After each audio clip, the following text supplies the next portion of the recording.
Hello, everyone.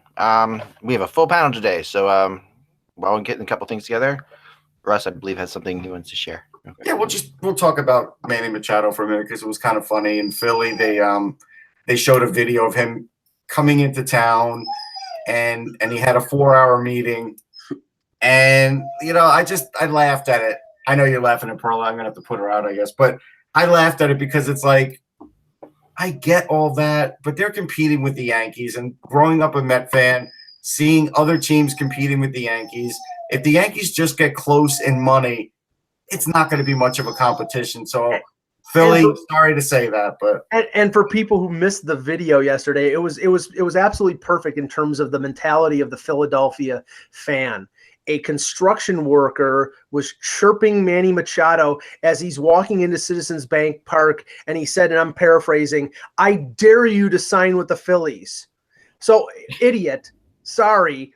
By doing that and confronting him before he's even signed with the Phillies, you're daring him. He's not going to sign with the Phillies if your opinion means anything.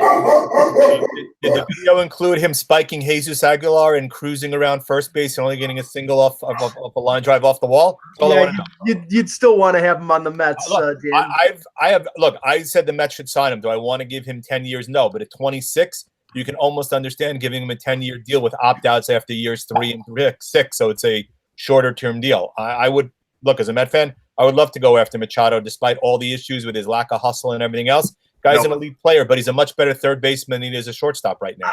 No, I have a. He doesn't want to play third. That's the problem. I know that, but he is a much better third baseman. It doesn't matter. He doesn't want to play the position. And the only place he says he'll play third is the Yankees. Correct. So that he won't have to at the beginning because Gregorius is hurt, so he can play shortstop. Right, but and anyway, so I have a hockey-related rant here, and I can say this because I'm a paying customer. I've been a paying customer of the NHL Center Ice package for years, and I realize that there are limitations with the Center Ice package because I subscribe through my local cable company. They have a limited number of channels, so if you're on DirecTV, you can have the option of the home or the road broadcast, and I don't get that with my carrier. So a lot of times I get Fox Sports Florida instead of Sportsnet. Now, I wonder why that is. I think probably there's a monetary reason there, and if there is, it's ridiculous. But last night took the cake. Florida, Toronto, they're carrying the Sportsnet broadcast, and I understand they're paying for satellite time because they cut off the 3 stars. The broadcast ended. Leafs win. Blah blah blah blah blah. They're all skating around, and now the 3 stars are brought to you by Molson.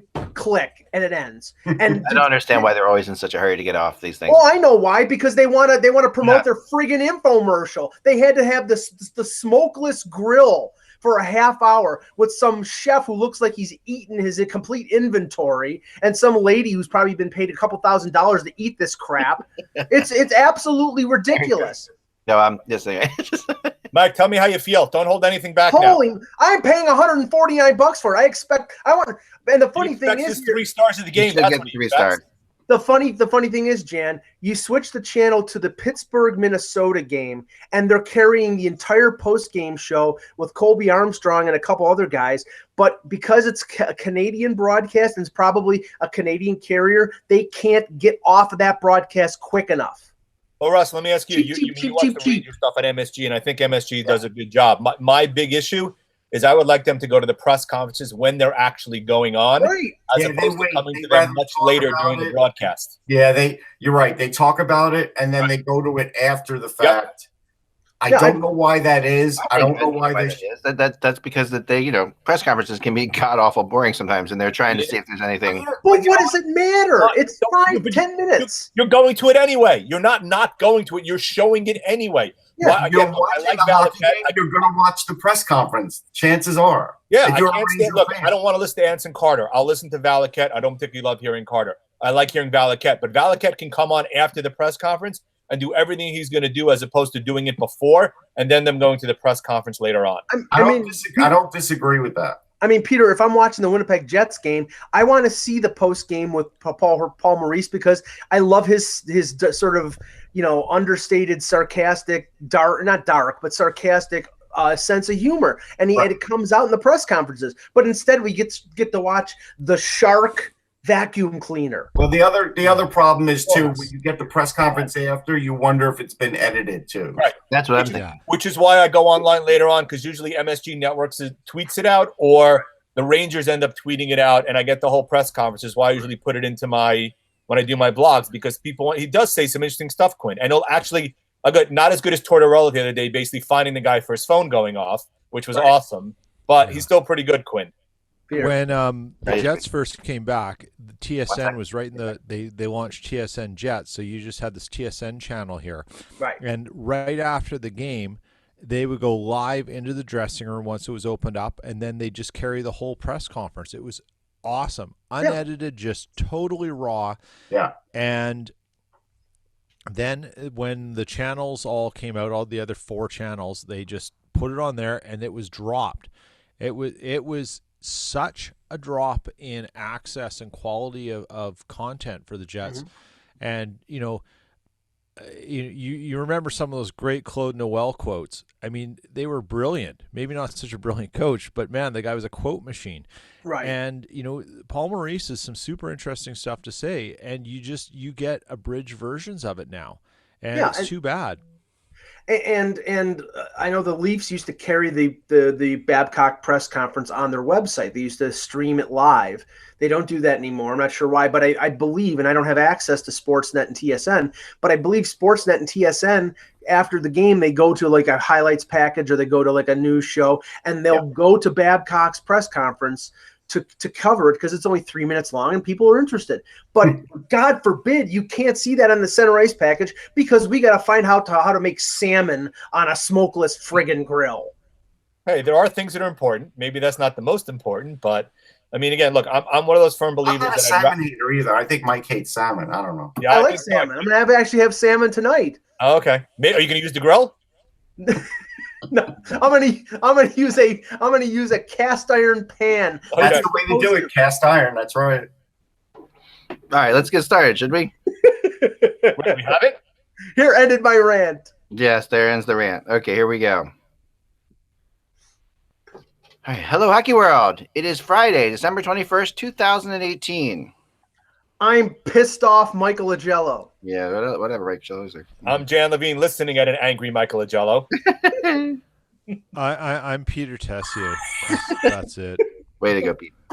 I'm Russ Cohen from Sportsology. And I'm lost. You're watching HockeyBuzzcast on HockeyBuzz.com. It's a podcast that comes every Monday through Friday at this time to fill you in the comings, goings in the hockey world. And all I have to say for myself is, you know what I have to start with. Don't stop. Oh, here we go. Here we go. 0.944. 1.5. Okay. What did I say before the debut of Carter Hart? I said this will not be played out in a game or a week. It will be played out in terms of what the ramifications are over a long period of time. Of course. If great. They fired their coach. They brought in a new guy. There's always everybody rallying around. They're actually trying twice as hard now than they were. Well, that's definitely happening, Right, but the thing is, and I'm fairly confident in this. Eventually, after this rally, they rally behind the goaltender, rally behind the coach, they're going to settle back into what they are, and what they have been this year has been one of the more underachieving teams in the league, and one of the I'd say bad defensive teams in the league. And you cannot expect a 20-year-old goaltender with a lot of potential to cover up for the morass of mistakes that the Philadelphia Flyers normally make on a given night. So it's great that he's played 2 games. I think this is something that you should send him to the minors now, as Russ said. Send him with a positive outlook. It's great. He's played 2 great games. You know what? He gets crushed 6-1 the next game. What happens? Here's the things that are really going on, though. So after the first game, he did have a conversation with a sports psychologist, because he said he was a little overwhelmed. Yeah. He was playing against great players, and the sports psychologist set him straight, and that's great. Now, He's really open about that too. It's kind of cool about he it. always has been. But again, there are going to be so many things on the horizon if they keep him up there that he's going to literally be calling this guy all the time. And but that's better than not calling him. You know what I mean? Like, come no, on. I'm not saying it's not, but here's and there's a lot of athletes that use sports psychology, so it's not like he's an outlier. No, I know, but it's rare that you hear it, especially from a guy who's like 20 years old, who people are saying, like what you're saying, Russ, like he's going to have issues mentally to be able to handle this. So that he's admitting to that kind of shows like the confidence this kid sort of has. I agree. It's a great resource, and he was more confident yesterday. His team is trying twice as hard than they ever did under Dave Hackstall, maybe this entire season. But here's the tricky part. So right now, they're using him during the freeze because there have been no trades made. The anticipation or expectation is something will happen after the freeze. But what if it doesn't? You're going down a path where he's going to play 5 out of 6, 6 out of 7, 8 out of 9, 9 out of 10. Neuwirth will play once every time they have to on a back-to-back, and little else because they don't even want to play him. When is too much? When is that too much? Because Anthony Stellaris, it was too much after 9 games. Yeah, but he's coming back. He's a different player. He's not coming back. Not anytime soon. But he was different. I mean, he was too much for Stars coming off an injury. Is what I'm saying. Like that had that physical actual. Right, but you understand this kind of workload is not what Carter Hart. I frankly would not have played him last night against Nashville. I thought that was crazy, but they did. And he did look good, and he did play well. I mean, a couple of little things he does that other Flyers goalies don't do and it's helping the Flyers defense a lot, is the rebound control is just way better than the Flyers have had in the last couple of years. I mean, rebounds have killed the Flyers, and he is very, very good at sucking up shots. But it would be definitely one of his strengths for sure. I mean, there's some negatives too. Like one of the things I've noticed a lot, and you check this out next time you're watching a game with him in there. So if I wish you could draw this out almost on a whiteboard, but. So if I'm the goalie, the puck's coming around to this side of me, right? So he's coming back on the right side of me. When it comes over there, he does this thing where he goes down on his knee, right, like this. And when he comes on this side, he doesn't do it. Right. Kind of curious. Like I don't know why one side and not the other. I'm assuming because the one side he has the blocker and the other side he has his glove, right? Yeah, I thought that too. But either way, that's going down. That going down thing doesn't work in the NHL, really. Right. I mean, it doesn't. That's an AHL. He almost coughed one. He almost coughed one up in the trapezoid. I mean, we did talk about that the day before. Where his ability to handle the puck is not good either, and that's obviously. But he's smart in that he doesn't try to overhandle it. I think he knows that's not a strength of his. Jan, go ahead. So it's interesting to me, I guess, is a couple things. So first of all, he wasn't playing particularly well in the AHL when he got called up, and the question is, was that a technical issue? Was that a confidence issue? Was that him, quote unquote, being bored and thinking he's ready for this level? And then the first thing, once he got called up, the first thing I initially thought of was Steve Mason. Because you remember Mason, when he was 20 years old, played for Columbus, basically resurrected that season for a Columbus team that wasn't particularly going anywhere, won the Calder Trophy, and then he kind of plummeted afterwards. And if Hart gets on a roll, and he's obviously the first 2 games he's gotten on that roll, it gets harder and harder for Philly to justify sending him down, even if he has a bad game or two. And they view it as this is their opportunity to save their season. Granted, it couldn't save the coaching staff, but now with a whole new fresh start, as you mentioned, they have a better focus. They have a better attention to detail. Now, whether or not that continues remains to be seen. But sure. And you're right. Kind of Mason Part 2.0 all over again. Right. And the thing about it is, I've always said on the show, and I've always been a big proponent of that, there's 2 ways you can change the outlet on a team, and one is the coach and the other is the goalie. The Flyers did both at the same time, right? So when you do that, you really do change. It really was a good fresh start for everybody, and you're seeing Gostisbehere getting back into his groove. You're seeing, Provorov is still struggling. There's no question about it. Gostisbehere only hit the net like once. He's still having problems. Let's not. And Provorov may be getting a little vacation very soon anyway after yesterday. So we'll see what happens. But you're seeing guys like Robert Hagg and Sanheim, who this coach trusts more than the other coach trusted because he had him in the AHL. So getting a lot of ice time, which is better, which is definitely helping. Go ahead, Peter. Let's not call this an ale to the Flyers' woes. The one thing that the team, you've had a coach change, and you've had a goalie, and you brought in a heralded rookie goalie, and future guy of the team. what's really more important is how the players in front of those guys address this and say, what do we like? Right. They've picked up some habits now to deal with this, realizing everything's changing. The longevity of this depends on what they're going to do as individuals in front of Hart or who's ever in net. And to Russ's point, you know what? Maybe keep him up for a little bit, maybe not start him, give him another game, then send him back down, and then let's see if the proof is in the pudding of what these guys are doing. They're flying in front of pucks right now. They're blocking everything in sight. They all realize if they can the GM, can the coach, and then bring up this guy, no one's safe. Yeah, right. So everyone's on their best behavior. So let's see if they can continue this, and if these habits that they've got that they started are now long-term ones, not just the bump of the change. I do want to address something in the chat room. So I think it was Drew that said he thinks that Hart is more mature than Mason. I watched Mason play for the London Knights live. I saw him. I interviewed him. I saw him talking to his agent. He was very mature too. Maturity had nothing to do with it. Like there's just, you don't know.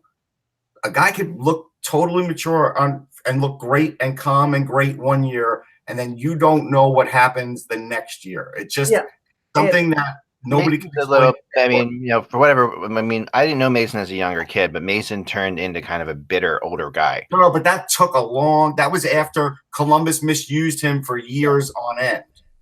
Right, and then that's the thing I'm concerned about here, because Russ and I were talking last night, and the thing you look at, Hart played 17 games in the AHL. He was not the predominant number one starter in Lehigh Valley. He was sort of the 1A, 1B. They were making sure that they didn't overwork him. And now you call him up. You played him 2 games straight. You're probably going to play him in one of the 2 games that the Flyers have at the weekend. And if he keeps winning, they're going to keep playing him, and they're going to keep playing him a lot. That can be detrimental. So it's not like they ramped him up to be the number one and to take play 85 to 90% of the starts with the Flyers. This is something like they're riding the hot hand, and the pressure will continue to mount on him. And I think it can be detrimental to his career. So, I mean, obviously, after the trade freeze is over with, if Chuck Fletcher has not gotten himself a goaltender, I think he's doing a disservice to Carter Hart. Yeah, but every goalie handles the intensity and the challenge differently. I mean, we've seen all the information that's come out about goalies we knew nothing about, having breakdowns in between games and having to deal with all of the issues in terms of mental illness and everything else. And I'm not saying Hall threw up every game. Right. That's not the case here. Again, Hart has already admitted he uses a psychologist, which is a big plus. He's admitted that for years. Yeah. Right. But he's also said, even recently, as you said, Russ, that he's willing to admit the fact that he called the guy to help him out. So he recognizes there is a potential risk there that he's working on remediating now. So it doesn't take into effect becoming a more prevalent issue as time goes on. Any goalie has issues in terms of being the number one netminder. If he's dealing with them now, I'm not saying they should or should not keep him up, but the way he handles the pressure, they should hopefully find that out internally by watching him. Us on the outside aren't going to know this just because we hear bits and pieces of information. I've talked to a couple of the players. There's no pressure on Carter Hart until he starts appearing in videos with Gritty. So let's just. I mean, the fact of the matter is, once he's a Twitter star with Gritty, then he can really start worrying about pressure. He just needs to keep focused and move along and do his job. And the last thing anyone needs to do is start making weird narratives coming from media and the desperately hungry and overzealous Flyers fans that are going to turn turn nothing into something. Yeah. Let the guy just play hockey and keep him level-headed. I agree. I mean, he right now he's almost too young to know what's going on a little bit too. I think that's there too. And yet at the same time, like you talk to players on the team, and they can't believe how young he is. Players are really shocked at how young he is. And if you throw him into my daughter's high school, he would look like he fit in perfectly fine. I mean, he's just crazy young to talk to. I do want to report on the Nashville side too, though, because I not only watching the game. Yeah. The Preds, that was an interesting game for the Preds. The Preds are obviously facing a ton of injuries right now, and it's deeper than that. I was talking to Pete Weber for a long time, and they haven't scored a 5-on-3 all season. So that was the longest 5-on-3 occurrence they had all year, and still couldn't score. They're having power play problems. They obviously, and I asked Pete about this, the fact that they kept passing it to Yossi, even Ellis, because Yossi was sort of like calling for the puck and not scoring. Like, he doesn't understand, and I didn't understand why they didn't get off of that at some point. Yeah. That was sort of a fail. So they were going through all of that. And I'm not saying that that's why they lost. No, but they've been under 500 the last little bit here. They've got some issues now. They do. And I mean, they're missing Arvidsson, they're missing Forsberg, and missing Subban. So those are three guys who are on their top power play. Yeah, I think Subban's a big one for them, definitely. He especially on the power play, and just leadership wise and everything like that. I mean, Ellis is a great like 3 or 4, but he's not a great 1 or 2. Like Ellis is not. That's and Yossi, of course, is a great 1 or 2, but they're really giving Ellis a ton of ice time, and he's playing every possible position. I mean, Rene looked pretty good last night, I thought. Rene is excellent. And didn't Ekholm miss yesterday's game with an illness also? Yes, he was out too. Right, so you had 2 of your top 4 defensemen out yesterday also. Right, and Ekholm is like Anthony DiDetto or something. Yeah, I mean, I've talked to Laviolette. Ekholm's Laviolette's favorite guy. Like he's his favorite defenseman on the team. So Ekholm gets a ton. I want to go do another game out west because I watched a little bit of this morning on Tampa Bay Calgary. Yeah, Tampa Bay Calgary game. Which was I watched some of that. That was such an awesome game, and really I think was like the Calgary is for real game. You know what I mean? Like now we kind of have seen. Yes and no. But I mean the one thing because I watched a little of the third period and then the overtime and the shootout. Yeah. And I have to say, Russ, we may have miscalculated on Louis Domingue, at least maybe Louis Domingue now with confidence, because he was great in the overtime and in the shootout, and he was doing these Gumby-like stretch saves on the shootout like Vasilevsky did, and I thought, I mean, Riddick played pretty good as well. Yep, he did. It's like Cam Talbot. When you have McDonough, when you have Hedman, when you have a lot of that talent in front of you, you gain confidence from that. You do. Not that we never thought Domingue was bad. We just never thought he was a 1. Well, he got the confidence from playing every game when Vasilevsky was out, pretty much, except for maybe 1. He played fairly well. His numbers weren't particularly good, but he was racking up wins because of the team in front of him. And you looked at the offense. Kucherov got hot. Stamkos got hot. I mean, the 2 issues on that team right now is Sergachev hasn't played particularly great lately, and JT Miller has been average. But if you look at Calgary, Rittich has played really well, stepping in for Smith. And then you look at, to me, what I said in the offseason also, the Elias Lindholm trade, which I'm calling it the Lindholm trade now, has been an absolute boom for him and a boom for Calgary. He has made that team so much better and so much deeper. It's not even funny. I called that right out of the gate when they made that trade. Like, that was the silly part of that trade, was that he was included in it. And the other consequence of that deal was the fact that they had Hamilton playing with Giordano and they had Brody playing, I think, with Hamonic. And once they made that trade, they put Brody back with Giordano, and Brody's been much better. And Giordano is arguably one of the 2 or 3 guys in the running for the Norris. So, I mean, that was sort of addition by subtraction, and not any of this museum crap with Hamilton. Just the fact that the matchups on their blue line worked. But I mean, Peter, you look at Tampa. They went in. They had a great game against Winnipeg. That was just a entertaining game. Actually, like, one more thing, he's under $5 million, even though he's through 2024. I think the only reason that he was included in that trade was Calgary, so Carolina could lose money. What, Lindholm? Yeah. No, he signed the deal after the trade. Both those deals were signed. They were both RFAs. He wasn't. I don't think he was going to sign a long-term deal in Carolina. Carolina was only going to offer a bridge deal. Yeah. Carolina was all about the Calgary coach who knew him in Carolina and said, Peters. I mean, he knew Peters, and Peters basically helped bring him in there, and he signed a very long. I mean, look, and you look at it now. That is a great contract, not necessarily for him, but for the team, based upon the terms that he got, and pairing him with. You have Gaudreau, you have Monahan, and you also have Matthew Tkachuk. I mean, that's a pretty nice first 4. Oh, you got Valimaki, Jankowski. They've got a lot of talent in Calgary. Their bill's coming due. Make no mistake. Yeah. Their bill is coming due. Yeah. So, but where they lucked out, Peter, is that they got Gaudreau. He's under $7 million. He's still under contract for another couple of years, I believe. They got Monahan at 6.3.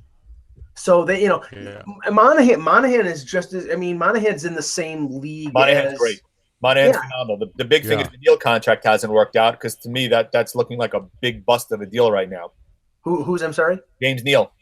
Yeah, that one. We were all worried about that. We all were. We thought it was too long of a term. Neil's a total bust, and I bet you that's a buyout because he's 31. He's got four more years at 5.75. Yeah, that didn't. Yeah, that's gonna be a tough. Now I have to. Nashville missed him too. I think it was a bad move all around. Like I think that he was. I mean, not Nashville, Vegas. I think Vegas. I think he was just he was in a great spot in Vegas. For him. I have to bring up your favorite name, Eck, because Russ and I were talking about this, and it sort of has to be talked about. The Leafs win last night over Florida 6-1. And they've scored 13 goals in their last 2 games, and William Nylander has not registered a point in either of those games, and he only has 2 assists in, I think, 6 games right now. Yeah. Now, the understanding was everybody, even the harshest critic, was going to say, okay, he had no training camp. He missed 2 months of the season. I was the one who, after he was signed, in the locker room at their practice facility, who asked Mike Babcock, what about an AHL conditioning stint? And he said a rather terse no or none. Right. And that was out of the question. And their sports science department said, well, he can get up to speed in a little under a couple weeks. Well, the couple weeks are over with, and he is out there. He's a ghost. He's not doing a thing. Now, they're winning without his contribution, but I'm sorry. There was a miscalculation here. They should have sent him to the American League. They should have let him ramp up slowly to get back up to speed. They didn't do that. He's playing on a third line right now with Nazem Kadri and Patrick Marleau. Not exactly uncreative guys, and he's not registering points.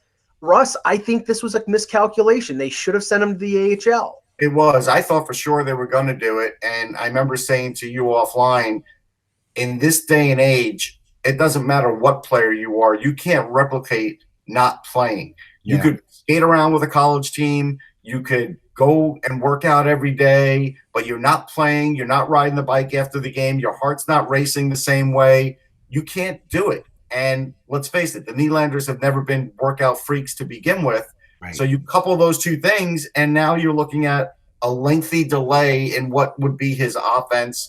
And again, the games that I saw, he does look a little winded on the bench too, Mike, a little bit more, but you would know that better than me.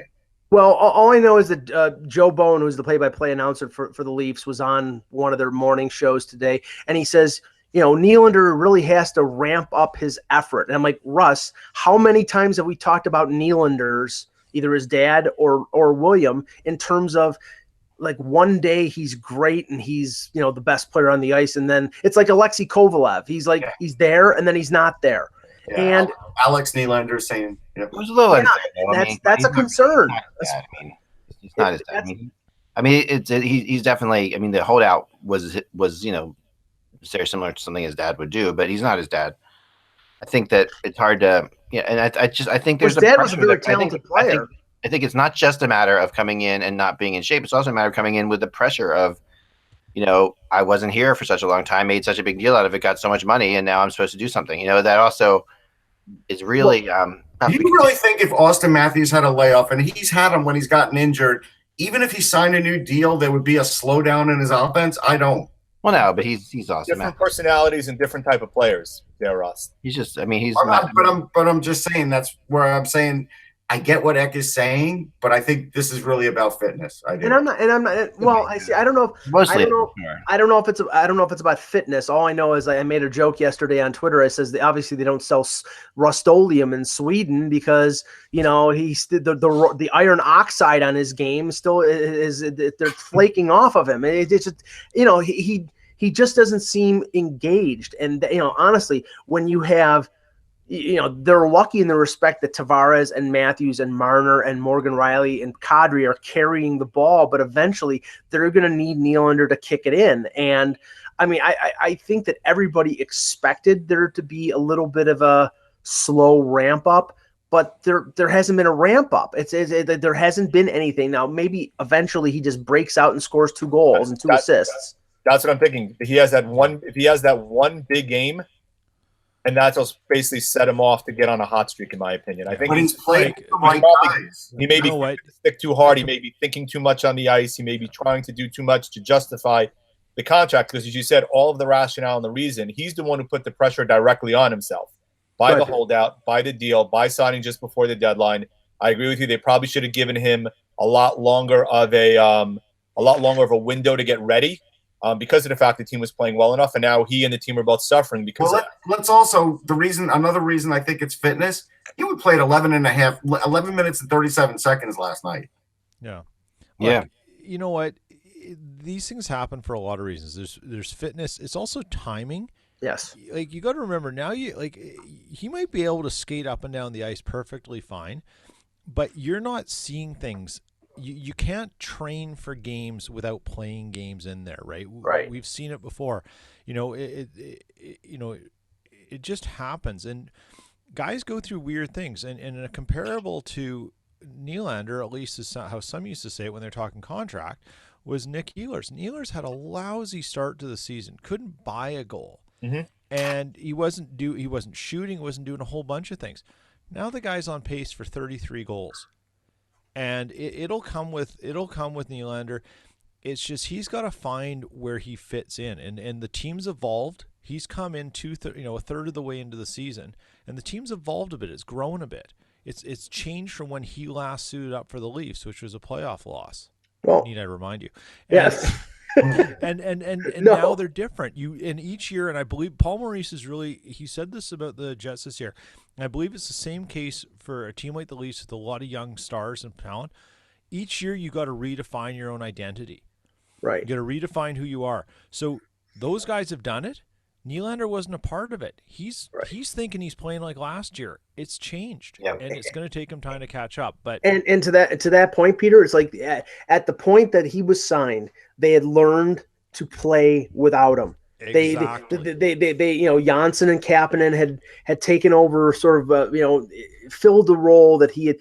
That's why I was mostly an advocate of him being dealt, not because he's not a good player, not because of the contract, but because they had sort of compensated for his absence, and they need and they still need that top four defenseman, which eventually I think they're going to trade for this year.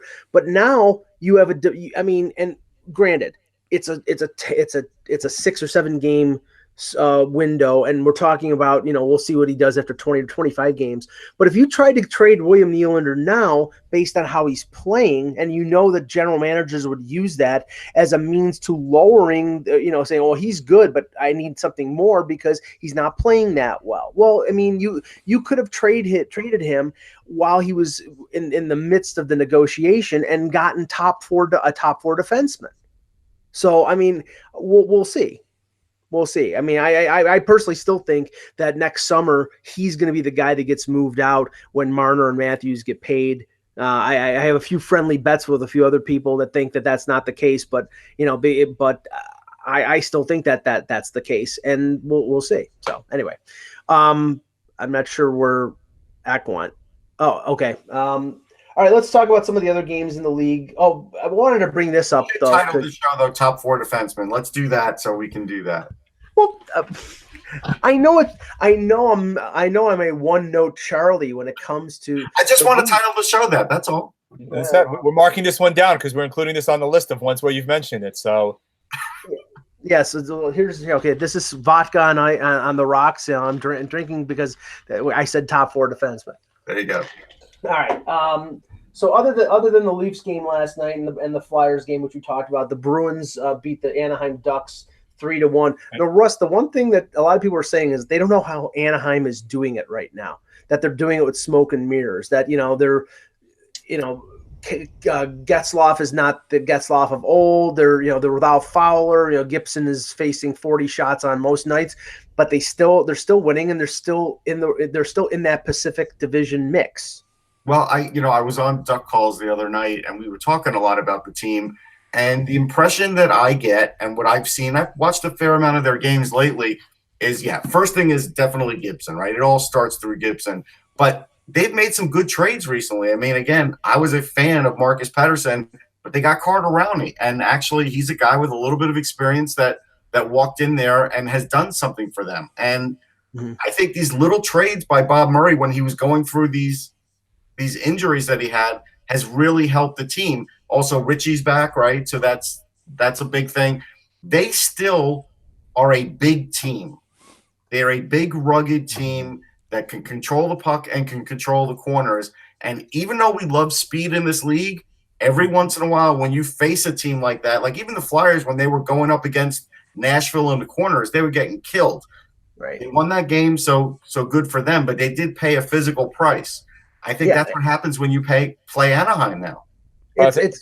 It's good when you can trade from a position of strength, and we know that for a long time their position of strength has been defense. But Daniel Sprong's got 3 goals in 8 games. Sure, and you knew he was good. I mean, there's no 2 of them in 1 game though. Yes, right, but still, Jan, they're giving him the opportunity that Pittsburgh never gave him. That's what it is. I agree. Again, I think the bigger key is also is Aberg's played very well. Surprisingly, he's had ups and downs. But when he's hot, he's really hot. Kosh has been phenomenal lately, putting him on the first line. Henrique has been very good overall for them. And as you mentioned, it's been Gibson. I mean, Gibson's been phenomenal, even with all the injuries on their defense. Gibson's been the one guy who's been the standout. He's been keeping them in games, and most of their games have been relatively low-scoring games because Gibson has been standing on his head, and a lot of the games have been 2-1, 3-2 finals.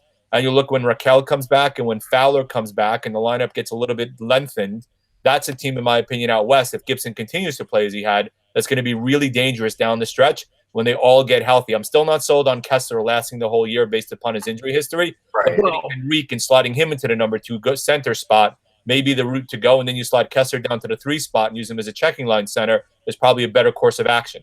Well, Peter, I was just looking up the Ducks stats, and guys who you expect to score a lot more, and I'll just read off a couple of them and get your impression on it. Silverberg, 15 points, 9 goals, 6 assists in 32 games. Cogliano, 2 goals, 6 assists in 37 games. And the one that Jan just mentioned, Ryan Kessler in 34 games, 4 goals, 2 assists. I mean, I don't know how they're winning with such, these are key players and they're not scoring. Because Gibson's playing unconscious. Yep. Right. Like that's it. And if Gibson goes down, then watch and just out. those 2 tweaks, Peter, those couple of tweaks when they could fill some bodies in have really helped. Like you said, Sprong gave them 3 goals. Yeah. They got some players that they desperately needed. They were desperate. But it's the young guys. It's the young guys. Kasha, Comtois. Yeah, Kasha had a good game the other day. Aubrey has been great. You can say a lot of things about Randy Carlyle, and he doesn't fit with everything, but he does have some ability to do some things. He may not be finding ways to win pretty right now, and he may be running on a very dangerous sort of idea that he's going to rely on Gibson and pray for the best that way, but that's all he has to do, and he's finding ways to get this team to at least do enough to be in games. If their goalie can keep them around, they can win. And he, as much as people want to be hard on Carlisle, he deserves some credit too, because it's not easy to do that either. And they've also lost Ryan Miller, and Chad Johnson came in and actually played a great game against the Rangers the other night also. So I'm not necessarily buying it, but I think he did use Miller using him sporadically enough to give Gibson a rest when he needed it, but also giving Miller enough opportunities to be able to stand in when they needed it. So with him out, that's going to be the key. How much confidence will Carlisle show in Johnson to give Gibson enough rest so you don't completely burn him out by the time they finally get healthy? I was going to say about Alberg, he started to get a little bit of a jump when Nashville was able to use him a little bit in the Stanley Cup. And now that he's getting a lot more opportunity, again, Anaheim has been able to give these guys more opportunity than the other clubs that, got rid of them. But the hilarious thing about this is that a team that is nearly bereft of wingers, the Edmonton Oilers, they traded for Aberg. They placed him on waivers. Yeah. They lost him on waivers. I mean, you look at some of the players that are playing on the wing in Edmonton and you say, this guy couldn't play for you? I think, you know what? I think Aberg got the Patrick Sharp treatment. I think, other than trading him, I think Hitch probably just said he can't play. Oh, no, it was McClellan. It was before. Hitch, okay. Yeah, it was before. But he's played 31 games in Anaheim, so this was early. This was like mid-October, but still, you look at. I wouldn't have gotten rid of him. I think Aberg has shown things over the years, but I guess they didn't see anything in him. It wasn't working, but they shouldn't have waived him. Because the GM in Edmonton has done an absolutely phenomenal job lately. It's clear that he's right on top of his game. I mean, it's not all been bad there. We there is some good there too. I mean, we can't. Look, I'm not disagreeing, but you look at a lot of the deal. First of all, we won't even go through the contracts that were dished out. No, But getting chased on has actually worked out fairly well. I mean, if you look at the deals, Tobias Reeder, has he really done much? The Lucic contract is an absolute embarrassment. Yeah. Reeder's been hurt for most of the year, so Yeah. I mean, Spooner for Strome, the jury's out, but now Spooner's been moved down to the third and fourth line. yeah. So That was that's just problem child for problem child. for lack of a better term, that was a crap deal. Yeah, it was problem child for problem child. I agree. Okay, now some other games last night. The Penguins follow up, and this is impressive. They follow up a very emotional, very physically demanding victory over Washington, back-to-back games, and they beat Minnesota 2-1 on 2 goals from one of Russ's favorites, Brian Rust. Yep. He's on fire, by the way. 80 goals in the last 9 games. Yeah. Maybe he's related to William Nylander. So Yeah, go ahead. I was going to say, speaking of Pittsburgh and Minnesota, can we start saying that Bruce Boudreau might be on the hot seat now? They're falling out. They're going through a downturn. They're 3-7 in their last 10. Yeah. They're on a 3-game losing streak. They're losing to teams they should be beating. And they lost Matt Dumba a couple games ago, and the indication is it's a long-term upper body injury. Weeks, they said, but the thing is, they're also finally moving Jason Zucker back up to the top line to try to start his game. He's been horrific, and honestly, he and Stahl were actually fairly good earlier in the season. They moved him around, so you look early. You had Stahl playing well, you had Zucker playing well, you had Parise playing well. Niederreiter was up and down. Coyle, in my opinion, has been way too up and down. Mikko Koivu, I think they need to shift him back to the number 2 center, move him on a line with Parise, shift Zucker back up to the top line with Stahl. Go with those guys and see what ends up happening. All the machinations of moving things around to try to spread out the offense hasn't worked. You got to load those top 6, put Greenway down to the third line and see what happens there, and see if we can recapture how you played earlier in the year. Because right now that offense has been horrific in terms of generating anything. Sure. Russ, I always like to connect the dots, and we know that Fletcher is in a trade posture with the Flyers, and nobody knows the Wild and the depth of that organization better than Fletcher, since he was GM there for so long. I have a weird feeling that you'll see a Minnesota Philadelphia deal before the deadline, simply because Minnesota's probably trying to go for it now because they have a lot of now players, and Philadelphia is looking for futures. Yeah, they are, and that's true. I want to mention on the Pittsburgh side this whole Pascal Dupuis thing. Okay. Because he, anytime these guys come in town and they haven't been with the team, and then they give an interview in their native language so they could sort of hide what they're saying, always drives me crazy. And he basically, what did he say? He said, trying to find it. Okay, I think part of the problem here is he's not adjusting, meaning Mike Sullivan. He's quick to blame Kessel Malkin after a few years, yada, yada, yada. All this kind of stuff, right? And Sullivan fired back. I have to tell you, was I a critic of Mike Sullivan as a Tortorella assistant? Yes. But as a head coach for Pittsburgh, he's done a fantastic job. Mm-hmm. And I saw him for like 2 straight weeks when I was covering the Kickoff Classic. He was in that rink a lot because they practiced there, right? And it was at the Lemieux complex. He runs a great practice. He talks to fans and guys. He is completely plugged in. This was a blindsided shot by Dupuis. And to be honest, right now, and I mentioned about a couple days ago that I thought Pittsburgh was on the rise, and I do see it now. I mean, Murray's starting to play. You're going to talk about Casey DeSmith, what he's done. Right. He's held all that together. I just don't understand Pascal Dupuis at all. Like, that was just – and he's trying to walk it back now, but it's like too late. Yeah, but I do see – and it was DeSmith who got the victory yesterday. I do see, the pieces sort of coming together now. One sidelight from the big Tom Wilson-Alexiak fight. Alexiak suffered a concussion in that fight.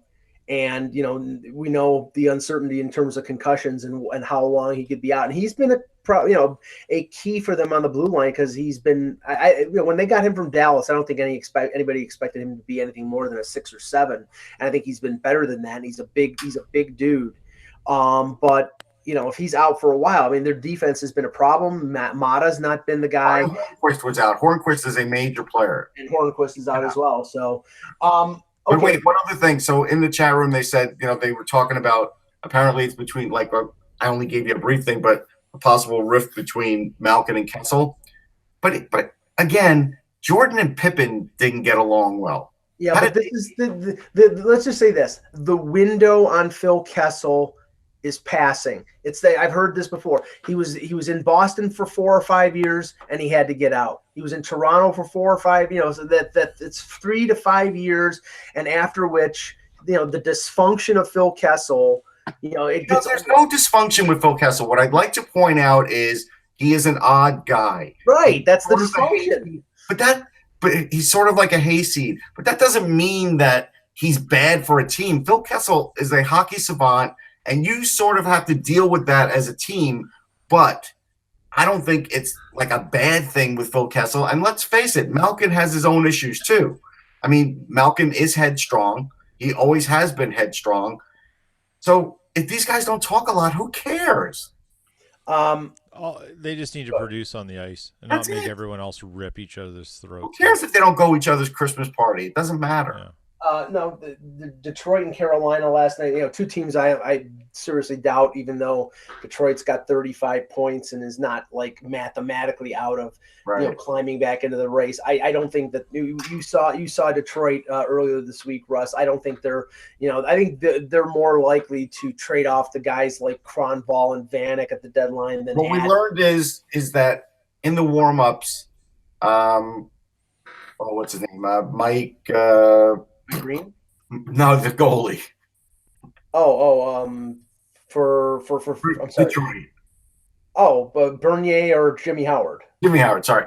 Yeah, Jimmy Howard got injured in the warm-ups and they went with Bernier. And then we realized why Jimmy Howard has that .922 save percentage, because Detroit is really soft in and around the net on defense. That's a big deal.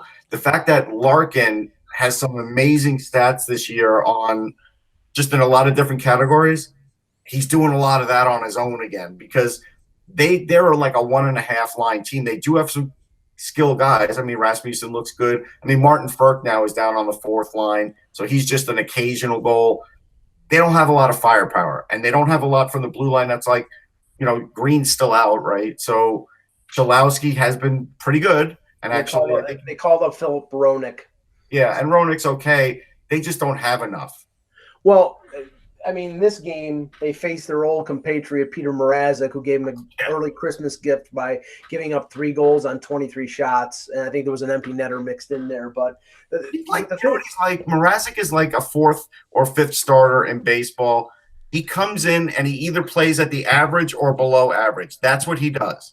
Yeah. Now, Peter, we were talking about this before we started the show, and Carolina's owner Thomas Dundon comes out in an interview last week and says, they need snipers, which of course I say, okay, well, you traded Lindholm and you traded Skinner, so yeah, you need snipers because you traded them, but you look at that team, and there's been some rumors about them possibly being in on Vladimir Tarasenko if St. Louis is amenable to moving him. And Elliot Friedman reported in his 31 Thoughts this week that the name that, I mean, is, I don't know if it's part of a package or be the main name going back, would be former first-round pick Martin Necas, who's playing for the Czechs in the World Juniors. Right.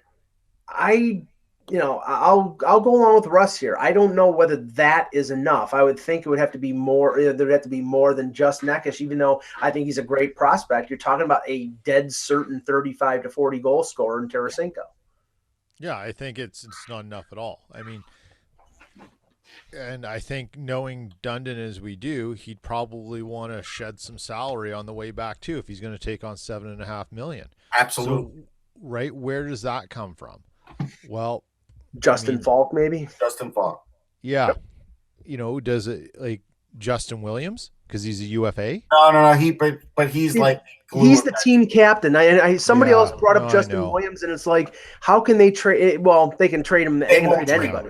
Brindamore will lose it if he trades him. He won't. How about? Yeah, I'm not saying they should. I'm just saying you look at logical take him. things. Then he's an RFA. That makes it, but that's it. But probably Justin Falk.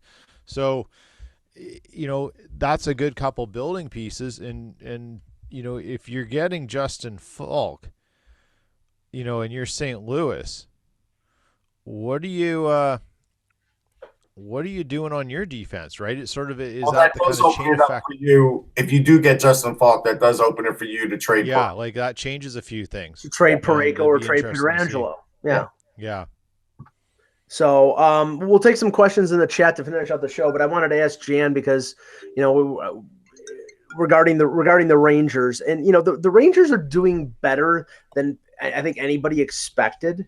I mean, they have 35 points right now. If you look at the standings, that they're 5 points behind Pittsburgh, 6 points behind Columbus in the Metro. Wild card wise, they're 6 points behind Montreal. Montreal had a win over Arizona yesterday, but so they're not out of it.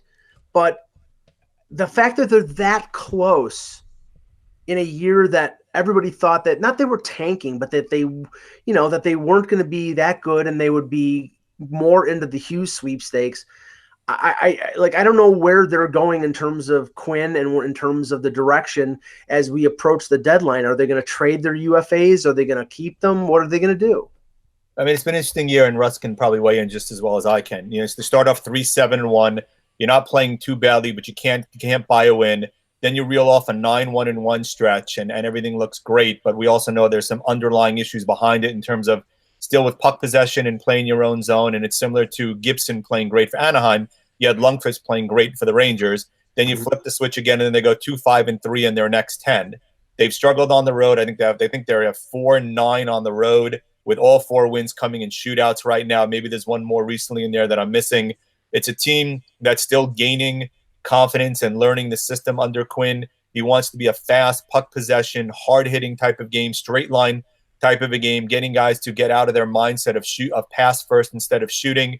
You look at the difference he's made with Nemesnikov. It's something that Brooks wrote, that Nemesnikov has really done a 180 to where he was early in the season. He's been scratched. You look at what Philip Hedl has done in terms of the confidence that he's gained. But as you said, the direction that they're going, are you getting – this has been a debate on my blog every single day. Matt Zuccarello, I think almost everybody says, you know what, he's gone. You might as well trade him. Even if you want to bring him back at an amazingly low-cost contract down the road, there's no reason to keep him because even if you're making the playoffs by some quirk of fate, you're probably not going to go very far. You'd be much better served to building yourself and continue to building yourself for the future. The guy that's the big debate that seems to come up in every single blog and everybody's got a different view on it is Kevin Hayes. Is what do you do with Kevin Hayes? I was the guy who said last year that he was misused under AV early in the season. He pigeonholed him into a 3C role where he was a defensive center. And finally, after all those trades, they moved him up to a 2C. And you finally got to see he's got a little bit more offensive talent than maybe people thought originally. And this year, he's heaped a bit more responsibility on him. He started to use him on the power play. He's played him with more talented offensive guys. And the question becomes, because Hedl and Anderson are also centers, and also Brett Howden, who you brought up, what are you going to do with Hayes? Can one of those guys play at wing like Hedl's doing right now and still keep Hayes as your 2C? Or do you have to maybe move him? And then do you move him and try to re-sign him down the road? Do you take that risk of him going elsewhere like a Colorado or maybe even a Nashville or maybe even a Boston's been mentioned, but especially Colorado, really fitting in well there, them signing him long-term, and then you lose the asset that you have. I've been on record the whole time, and Russ can probably attest to it, I do not want Kevin Hayes traded. I want Kevin Hayes signed to a long-term deal. The rebuild is not that far away. There's talent in the system. There's more talent you're going to add, even with the cap going up and even signing Hayes, and coupled with the issue with the big guys you signed. Brandon Smith's making a ton of money, hasn't produced. Mark Stahl has actually been much better than expected. He's got 2 more years at $5.7 million. Kevin Shattenkirk, unfortunately, has been an abject disaster despite me wanting him.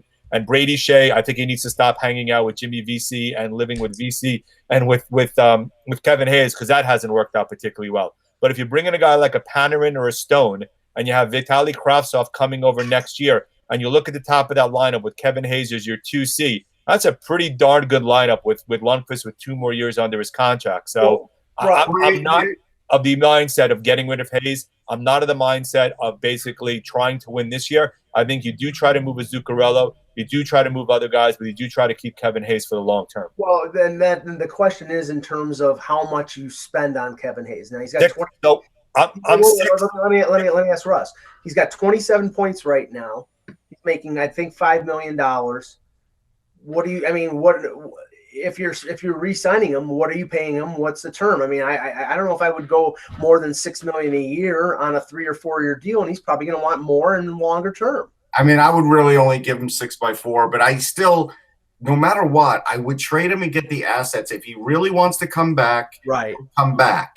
And I think that's the part where I don't think the Rangers can mess around with, because I do think the window is closing on this rebuild, and this is the last shot you're going to get on getting assets on him and Zuccarello and guys. And these are assets you're still going to need down the road, even if you're trading draft picks and whatever else you might garner from this. I want to say that I have an exclusive from Vitaly Kravtsov on my website, sportsology.com right now. So that a little bit about the Rangers, a little bit about the World Juniors, not a ton, but obviously it's hard to get a hold of them. So, Russ, let me ask Mike 1 second. Russ, let me ask this. Obviously, Brooks wrote Cal Makar from Colorado, and that would be like the high end that you would get, right? A dream. I agree. Wholeheartedly, it's a dream. But again, teams that are going for it sometimes will make decisions that none of us agree with.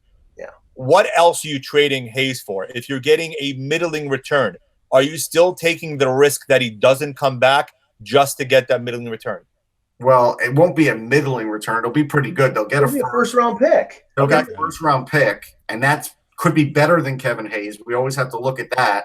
And then they'll get a prospect, too. Yeah. They're never going to get Cale Makar. Like that, if Brooks really thinks that, he hasn't seen him play. No, he wrote that it was a pipe dream. I mean, I'm just saying. Okay, not even a pipe dream. It's an impossibility. Right. It's an impossibility. He will play for them if his season ends with UMass this year. What if it was Connor Simmons in a one? Is that enough? Connor Simmons in a one? No. I mean, that's like trying to make a trade with Winnipeg last year and asking for Roslovic.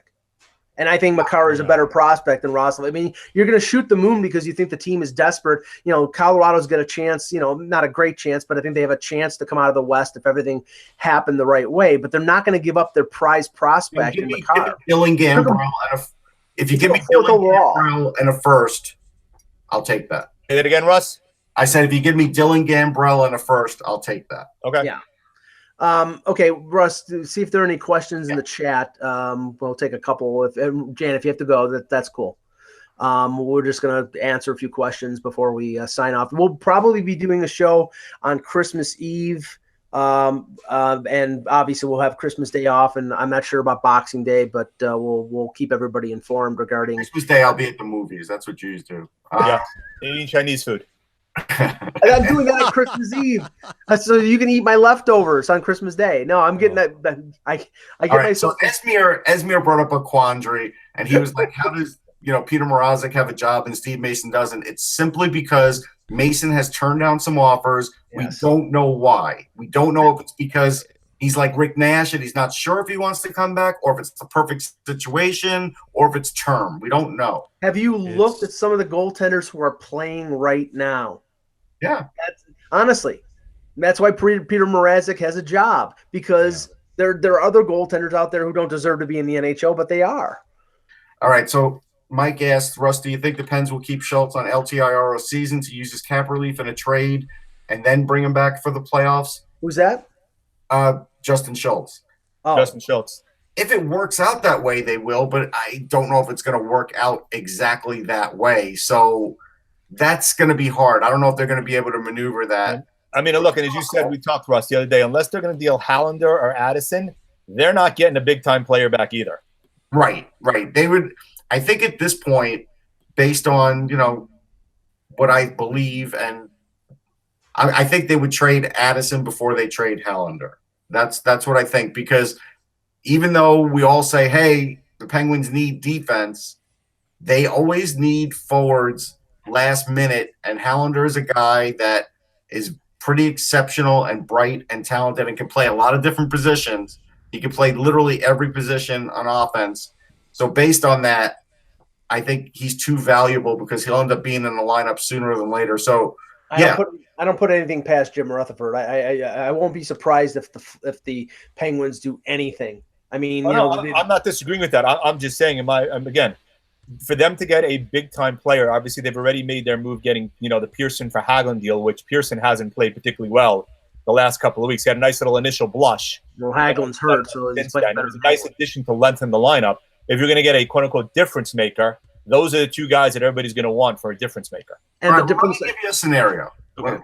Let me give you a scenario, because even though we all believe that there's no way the Penguins would trade with the Flyers and vice versa, Wayne Simmons? Maybe they could. And so, Wayne Simmons definitely comes up. I think Craig Patrick is back with Pittsburgh now, right? And he's been at the Wells Fargo for like 2 weeks straight, just scouting. And so if I'm Pittsburgh, I could offer up Tristan Jarry now that Casey DeSmith has shown me that he could be capable and play a fair amount of games. Tristan Jarry might be enough currency, or Jarry and a pick, to get Wayne Simmons. And I think that's a trade that's just sitting out there. And Jarry basically splits time with Hart as well. Peter, Flyers fans would lose their minds. Yeah. They might, but it's not impossible. That's the thing. I'm just saying, I get the lose your mind part, but you do have to trade Simmons at some point. Mm-hmm. Do you really believe in this season that the Penguins and Wayne Simmons will come back and haunt you in the playoffs? Because I think you're delusional if you do. No, you're not going to make the playoffs if you're the Flyers. So what is the real worry? So if you're not going to make the playoffs, then by all means, you have to trade Simmons. There's no reason not to. Right, I agree, but I'm just saying, like, there are certain teams like Toronto and Montreal normally don't trade. When Toronto gives up a second-round pick for a guy who was washed up in Thomas Buchanan, of course they're going to make that deal because Montreal's robbing them blind. If you think about it, there's no good reason for Wayne Simmons to be playing on the second line anymore. He's not producing like he should. And again, Craig Patrick is back with Pittsburgh, and he is very sharp. And I mean, I just can't imagine, unless he lives in Philly, why he's been there so much. So I think they've been charting Simmons. I do. A couple more questions, and we'll end the show. Okay. I lost the window, so hold on. All right. Okay, so Thomas is asking about this hit on Boychuk and is the suspension warranted. I didn't see that, but there was a hit on Couturier into the glass that is definitely warranted. I think it was Johansson that did it, and it drew nothing in the game. And again, I just have to go back. Why do we see these shots that are headshots and there's no call in the game? Well, the referees are shirking their responsibility as being the defender of the other team, because God knows they wanted to eliminate the accountability from the other team in terms of an aggressive player. I mean, honestly, Brian Johansson, it was. I thought so. In the wake of the whole Tom Wilson thing with Alexiak and Wilson, I mean, if you're a team out there, unless you play with team toughness, unless everybody is held accountable, a guy like Tom Wilson or a guy like in his prime like Milan Lucic, who not anymore, but I'm saying that guy is a difference maker on the ice. And if you cannot counter that, you will lose. And that's the one thing, Peter. One thing I respect about Winnipeg is, Bufflin is a big, tough dude, and he will. But they have. It's more than one guy. It's not Bufflin. It's Lowry. It's Wheeler. There are 4 or 5 guys. Yeah, and then they've got this idiot Brendan Lemieux running around too. Well, let's point out something too, Peter. Like, Alexiak was never a fighter. He is not a fighter. Just because he's a big guy, he's not a fighter. And I tweeted that game because I didn't understand why Pittsburgh was even bothering trying to exact this revenge on Tom Wilson with Alexiak. It was dumb, and now you've lost your defenseman. It was instigated in a way by Jim Rutherford's comments about Wilson. It was all ill-conceived. Yeah, this is the stuff that just needs to, like. Yeah, I mean, I remember when it happened. I haven't even seen the replay, but he was still out of it on the bench, wasn't he? No, he was. I saw it. I watched it live. Oh yeah. It's just crazy. He got just totally crazy. But Mike, I think to your point, like, Dustin Bufflin's an anomaly, right? Like, we call, like, you call what's his face, Kessel, a hockey savant. Bufflin's sort of the defensive version of that. Like, he shouldn't be able to do what he does. He's a giant. He actually skates fairly well. Yeah. And he can, he's got fairly good hands. He can score. He's just an oddity. He's such a nuanced thing. And he's like this gentle giant. Yeah. But to your point though, he plays tough by playing, I don't want to say tough. The Jets are tough because they play with authority. They don't have to be a bunch of thugs or have guys in the lineup who will beat you up, but you play with authority and such, and you need certain types of players to do that. And they've done a really good job of finding a group that can play with authority and take it at you and battle hard. Well, Bufflin's the type of guy that you don't want to start getting physical with the Jets. You don't want to wake him up, because when you wake him up, then it's like, then he's gonna run amok. Then he's gonna destroy you. At one of the drafts, I interviewed Dustin Bufflin. He was doing something with Upper Deck, and so I got it. I'm standing next to him and I'm interviewing him on video. And I asked him about, being traded and what that was like. And the guy who was with me is like, do you really want to do this with the guy this size? What if you piss him off? And I'm like, listen, I got to ask him because it's Dustin Bufflin and I need to know. And he was great. And he is a good guy. And look, I think it's the same as Andre the Giant. They always used to say, Andre the Giant, if he wanted to win a match, he'd win a match. If he wanted to kill you, he could kill you. Same with Bufflin. He could kill most guys in the league if he wanted to. Yeah. Right. And everybody now, like most people now, are all, we want this game to be played with skill. We want the, listen to Brian Burke today. He was talking about the good old days and the Flyers getting their identity back. Right. And people who like physical hockey are looked at as, old fogies or, but honestly, it's been proven even in the last 6 months. If you go back to the Stanley Cup final, the reason that Washington got through the playoffs was not solely Tom Wilson, but he was a contributing factor. Yeah. He was a professional disturber of the highest order. So, as much of Kuznetsov or Ovechkin or Backstrom or Carlson, Tom Wilson was a factor, and that physicality that he brings, you have to be able to combat it. And there are not many teams that have it, but it is an advantage over other teams when a team plays physically and the other team doesn't. So, a few more questions. Does Montreal make any moves this year? I think there could be a three-way trade. Now, hear me out. I think Yuppie could go to the Flyers for Gritty, and then Gritty gets dealt to the Penguins for Iceberg. Because Gritty wants to win now. I've heard. Is Iceberg the one who has the horn? He has the drum, so it's really, what's the difference? You got two guys. Somebody has a horn at the PPG. Oh no, Gritty does. Iceberg does the horn too. So I'm putting a contract out on Iceberg. He needs to be assassinated. Just kidding. Okay. But Montreal will make real moves. They will. We've hit a new low point. I hope Carlton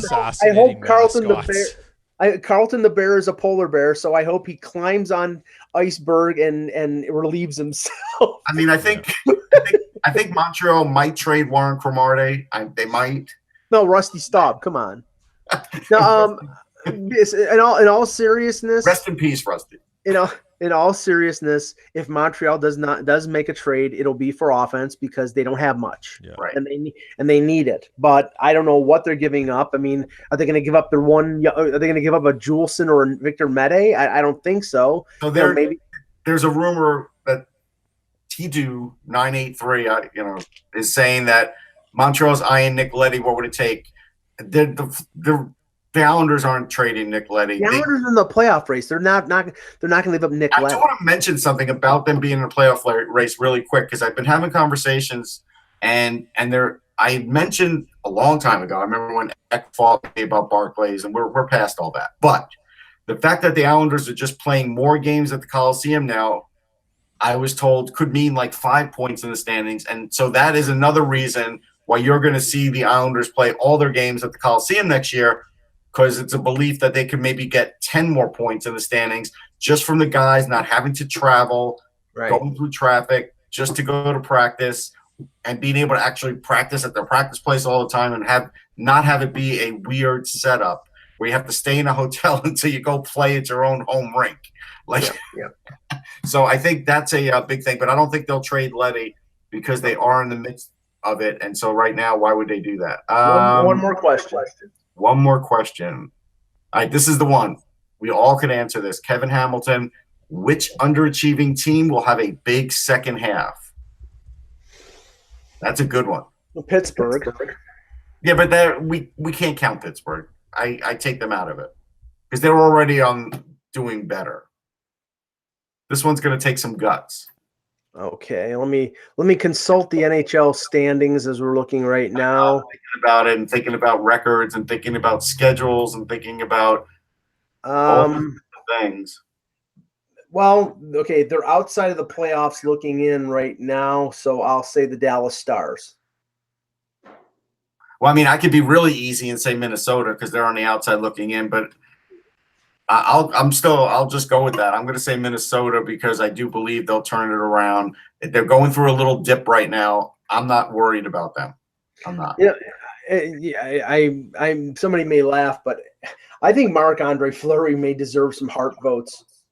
The way he's playing right now, and the fact that he's ninth all time in wins, we can't really dismiss that because the problem with Fleury is he doesn't sell Marc-Andre Fleury. He doesn't sell himself at all. And he is such an understated good guy. And it's always like a breath of fresh air when I interview him. He's just such a happy-go-lucky, positive individual. But he's ninth on the all-time wins list now. I get it. With the way the game is now and having more wins as a possibility with the shootout, I get that. And that probably helps. But he's still an all-time great. Well, let's ask the opposite of that question quickly. What team that's currently in the playoffs right now do you think has a second half that sees them outside of the playoffs? I think Montreal is a possibility in the East and in the West. You get one or two, Mike. It's either one. You just won. You don't get to do. Okay, then I'll take the Edmonton Oilers. I'm going to take the Edmonton Oilers too. I did. That was my one pick. I zeroed in on them because again, they're hanging on by their claws. They just are. And the loss of Clefbaum for Clefbaum loss is big. They don't really have a replacement for him. Yeah, I mean they called up Caleb Jones. Yeah, Caleb Jones is pretty good. It's Seth's brother. He's okay, but he's not Seth Jones. I mean he's a decent skater. He's got size. I mean he can skate and he has size. He's not going to put in a lot of points. He could definitely fill some minutes. It's still a big drop off from Clefbaum, considering Clefbaum is the guy that they use on the top power play at the point. Well, Russ, everybody else dropped off the show, so we lost everybody, even the chat room. No, not the chat room, but I think so. I think we'll end it right here, and we'll be back on Monday with another edition of the Hockey Buzzcast. For Jan Levine, for Peter Tessier, for Eklund, for Russ Cohen, I'm Michael Agello. Thank you for watching, and remember, without the buzz, it's just hockey.